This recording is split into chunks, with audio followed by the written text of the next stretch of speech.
మత ప్రస్తావన లేని రాజ్యం మనకు కావాలనే దానికి ఆయన ఆమోదం తెలిపారు, సంతకం పెట్టారు ఇదే రాష్ట్రపతి.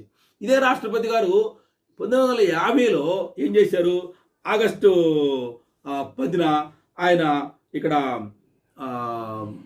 ఒక సంతకం పెట్టారు. ఏంటి, మతంతో కూడిన కులాలు, ఈ మతం హిందూ మతం అనే మతంలో ఉంటేనే వీరికి రిజర్వేషన్ వర్తిస్తుంది, లేకపోతే వర్తించదు అని ఇదే రాష్ట్రపతి గారు సంతకం పెట్టారు.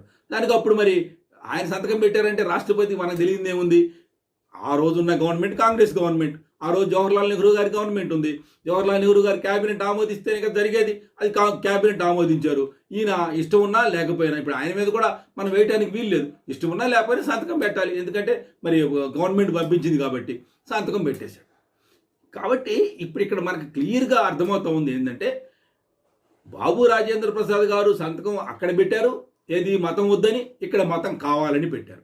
ఈ కావాలని పెట్టిందే ఇప్పుడు మతం కుమ్ములాట జరుగుతూ ఉంది.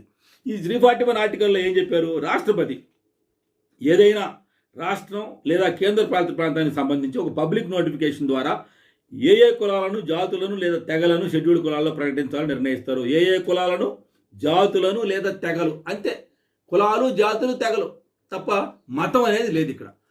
ఇది చేస్తే క్లియర్ కట్గా ఏం చేశారంటే, సంతకం పెట్టబోయేటప్పుడు ఈ యొక్క మతం అనేది తీసుకొచ్చి హిందూ మతంలో ఉన్నవారు మాత్రమే రిజర్వేషన్కి అర్హులు, కానివారు కాదు అనేది చెప్పారు. అప్పట్లో సిక్కులు లేరు, బౌద్ధులు లేరు. ఆ తర్వాత 1956లో